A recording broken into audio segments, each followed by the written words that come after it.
আমি বিশেষ করে যুবকদের পায়ে হাত দিয়া বলতেছি, তুমি জানো না আবার তুমি শবে বরাত পাবে কিনা, তুমি জানো না তুমি রমজান পর্যন্ত পৌঁছবে কিনা। আমিও জানি না যে আমি রমজান পর্যন্ত পৌঁছবে কিনা, আমিও জানি না আগামী 1 বছর পরে শবে বরাত পাবো কিনা। আজকের রাত্রটা হলো কালার রাত্র, নিজেকে রঙিন করো। ঘ্রাণ না নিতে পারো তো কমসে কম তুমি নিজেকে রঙিন করো, হাঁটুর ভিতরে মাথা দুটা ঢুকাও আর নিজের গুনাহগুলাকে স্মরণ করো যে আমি এতটুক বয়সে কত কত গুনাহ করলাম, ডেলি কতগুলা করি, কতগুলা করলাম। কালকে আল্লাহ যদি আমাকে মাফ না করলো তাইলে আমি কালকে আল্লাহর রসুলের হাউজে কাউসারে দাঁড়াবো তো দাঁড়াবো কি কইরা? যদি বিতাড়িত করে দিল তাইলে আমার হবে তো হবে কি? দ্বিতীয় হলো আমি আল্লাহর কাছে যায় দাঁড়াবো কি কইরা? কি কইরা দাঁড়াবো? আমি একটা হাদিস থেকে কাহিনী দিতেছি, হাদিসের না হইলে এটা দিতাম না। বনি ইসরাইলে এক বদমাশ ছিল যার নাম ছিল কিফিল। কি কিফিল? কিফিল বদমাশ ছিল। সে প্রতি রাত্রে জিনার পিছনে বর্তমান টাকায় 50 থেকে 60 লক্ষ টাকা খরচ করে, আর এটা তার নেশা ছিল। আল্লাহ তাকে এত টাকা দিছিলেন যে পাহাড় পর্যন্ত তার টাকার সামনে হার মানত। একদিন এক মেয়েকে নিয়ে আসছে, তো কামরার ভিতরে ঢুকায় বলতেছে আমি প্রস্তুতি নিয়ে আসতেছি। যখন নিয়ে আসছে প্রস্তুতি, তো দেখে মেয়ে অজরে কাঁদতেছে। তো বলতেছে ওই মেয়ে কাঁদিস কেন?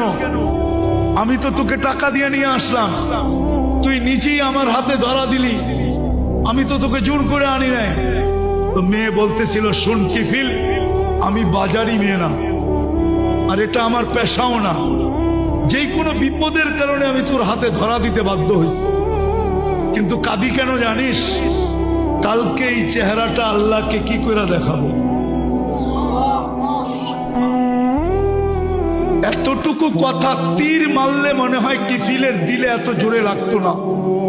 এতটুকু কথা এত জোরে লাগছে, কিফিল একটা চিৎকার দিয়ে মাটিতে পড়ে গেছে। বলছে বোন, একদিনে তোর এই অবস্থা, এখন পর্যন্ত কর্ম তো ঘটে নাই। নিয়ে আসছি বটে, কর্ম তো ঘটে নাই, তাই তোর এই অবস্থা, কালকে আমার কি হবে? সে একটা চিৎকার দিয়ে মাটিতে পড়ে গেছে আর বলছে বোন, তোর কথা তীরের চেয়ে বেশি আমার দিলে লাগছে। আমি হাত তো দূরের কথা, তোর গায়ে আঙ্গুলও দিব না, টাকার থৈলি তোকে দিয়া দিলাম, কিন্তু একটা অনুরোধ করতে ভুলবো না। বলছে সেই অনুরোধ কি? বলছে তুই চোখের পানি দিয়ে আল্লাহকে একটু বলে দে না যে আল্লাহ যেন আমার তওবাটা কবুল করে। আমি তওবা করলাম। ওই রাত্রেই কিফিল মারা গেছে। সোনালী অক্ষরে দরজায় লেখা উঠছে, বা ওই জমানার নবীর কাছে পয়গাম আসছে, কদ গফারাল্লাহু লিকিফলিন, আল্লাহ কিফিলকে মাফ করে দিয়েছে। আজকের রাত্রটা হলো ওই রঙিন করার রাত্র,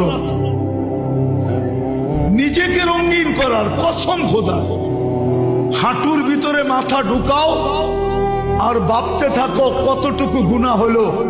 হইতে পারে 3টার যে কোনো একটা ঘটতে পারে তোমার সাথে। ভাবতে ভাবতে ভাবতে ভাবতে যে আমি কালকে আল্লাহ আল্লাহ রসুলকে এই চেহারাটা কি করে দেখাবো।